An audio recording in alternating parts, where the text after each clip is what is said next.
Inez, thank you very much. In the wake of Friday's mail bomb terror plot, federal authorities are warning police departments and citizens to be on the lookout for suspicious packages.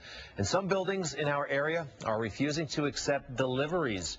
Should we be worried about what's in the mail? Joining us this morning is security expert Mike McCann. Mr. McCann formerly served as the Chief of Security for the United Nations. He is currently the President of McCann Protective Services. Sir, welcome back to Good Day New York. Okay, thank you. The building manager at the old American Express building announced yesterday that he will not receive packages from UPS or FedEx. Is that prudent? Is that a little over the top? How do you feel? You have to be reasonable and you have to use common sense. Most packages coming into a building are expected. You look at the sender, you look at the recipient. If that's in order and there's a track record there, why not accept it? You should spend more attention on packages that are not one-off packages, something that's coming in that's not expected. So you have a package that's coming in not expected, but we do receive those as well. We get them every day. What should you be looking for on that package? Well, you're going to look at the package. Where is it coming from?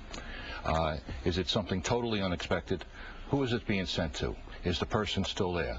The bombs that went to Chicago, those synagogues are not there anymore. So it's the same telltale signs. This has been going on for a lot of time.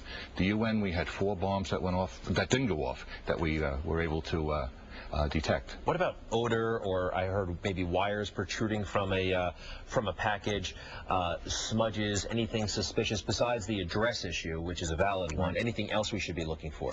Well, there's 3 things and 3 components. You need the explosive, the bomb itself. You need a detonator, and you need a timing device. So you're looking for those 3 things. You may not be able to detect one, like this PETN is very hard to detect.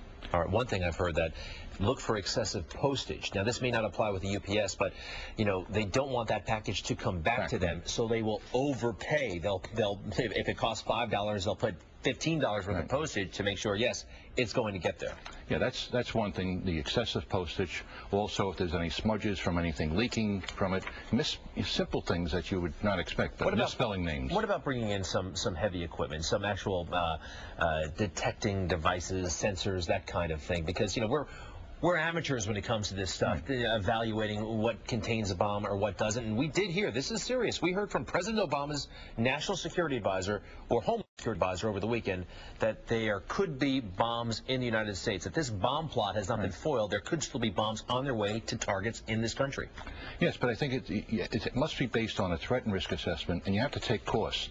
We can't put businesses out of business. So if you're a high threat target, then you may want to have a device that detects the explosive. Like what? How much do they cost? $20,000, $30,000, $40,000. And then you have an x-ray machine, you're going to x-ray, you may have dogs, but those are for high-risk targets. And as you work your way down the line, then you train your employees, you train your mailroom people, you get the information out, and you can do a step-by-step approach depending on your threat and risk and your funds. A couple things about mail bombs. Number one, it smacks of kind of the 1970s. You don't hear about them very much. The Unabomber, of course. Also, I heard about them, individuals sending them to individuals, not organizations using them as a terror weapon. Correct? Right. Yeah, but I think importantly, when you look at this threat, the better we get, the more they're adapting and they're changing their method and their MO.